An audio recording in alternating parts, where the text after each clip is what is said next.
Thank you, guys. They say that actions speak louder than words, and when it comes to body language, it can be hard to get the full picture. This week, all eyes have been on the UK after the Princess of Wales was finally sighted in public, while across the Atlantic, America's leaders have been aiming to impress. And in Hollywood, one famous couple made headlines for unwanted reasons. So what are these famous faces really showing us with their physical cues? Enter body language and communications expert Dr. Louise Mahler. Hello, Louise. Good morning. We should, only seems right, we start off with the biggest story at the moment. That is the sighting of Princess Catherine. Yes. What do you make of this? Well, what is going on here? At first, we see Catherine, she's done nothing wrong. For 20 years, she's been brilliant. She asked for 3 months off, and you think that that would be a valid question. Then this picture happens, and why is it such an issue? I don't think it's an issue with Kate necessarily, but with our culture. Because what's happened is we know we can't believe what we hear, we believe what we see. Well, now we can't believe what we see because of AI. And our bastion of stability, the royal family, is now falling for that. So I think this is a cultural issue. And from now on, the measure of trust will be what we can touch, what we can smell, what we can taste, not necessarily what we can see. But what do you make of the video that we saw? Is there anything that you're picking up from the two of them walking side by side out of the supermarket? I pick up that it was too timely to happen right now, not to have been set up. So she's gone, oh, God, I'm going to have to go to the shop. And they've gone to the shop, and he just looks very stressed about it. And she, as usual, does a beautiful casual act where she looks absolutely gorgeous and casual, and then they disappear. And she's gone, right, done it. You know, they did a great job at the right time. People, of course, are saying we can see it, but we can't touch or smell her. So they're saying, was that really her? I've heard that. Or was it a double? And he's not carrying her shopping bag, so I'm sensing a rift. That's just me. Election season over in the US. Let's pop across the US. And you were there, actually, recently, yeah?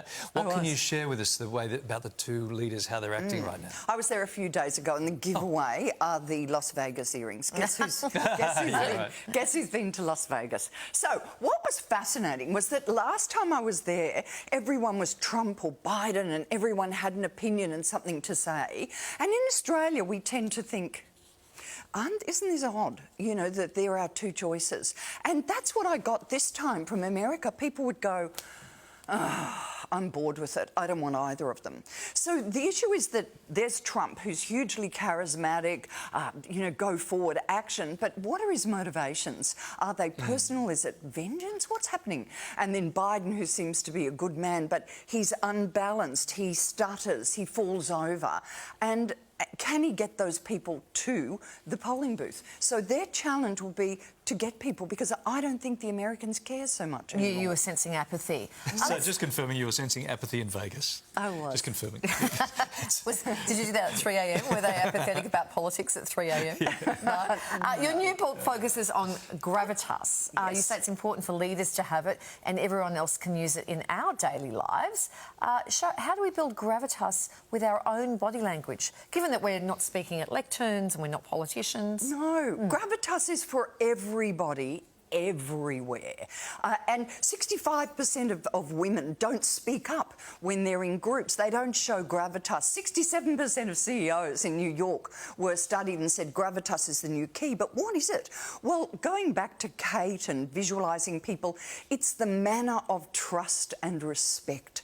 And how the ancient Romans actually looked at this was through what we do with our body, what we do with our voice, and what we do with gestures, which are a forgotten skill. And these are the critical things. There are other elements as well in the canons of rhetoric, but these were the ones that they focused on, and these are the ones that are lost today. Would you like me to show you how it works? Sure. Yeah. Okay, great. Well, Bonnie, Larry, could I... Would you like me to bring my canons please. of rhetoric over there? I would.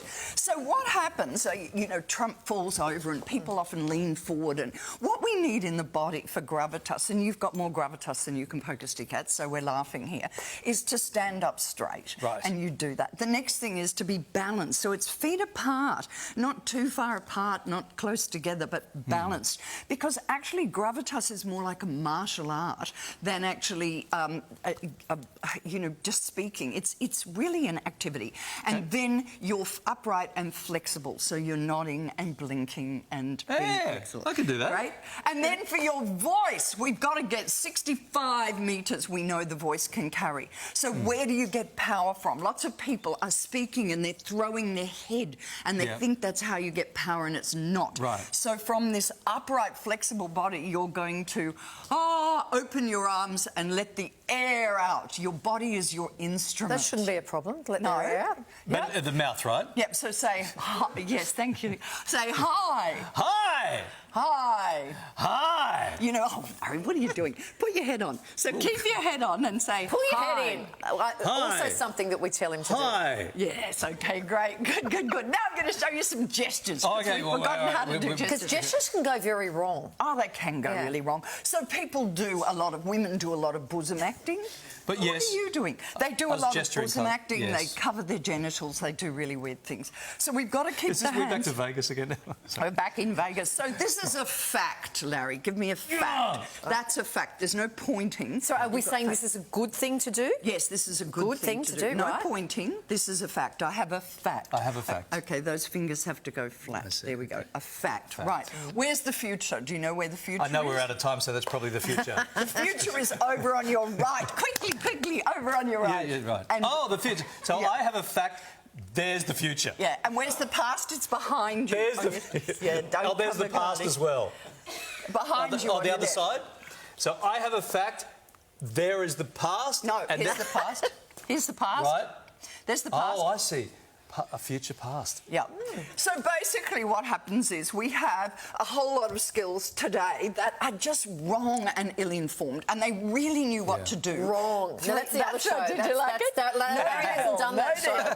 And 300,000 years ago, we'd been exactly the same. And who knew what was best were the people of ancient Rome, Right. and they had Is that in the gravitas. past? Yeah. People in the past of And ancient we've Rome. learnt from that. Larry, give me Yes. a suitcase. We've learnt from Yes, that. And we yes. need to incorporate those skills. Are all these in into your now. book? Yes, they're Okay. all in the book. I'm not sure All which- useful for Just watch this video again. I think I did it. Louise, lovely to see you. Thank you, Lovely to Louise. see you, Thank and you, thank we'll see you. you again in the future. In the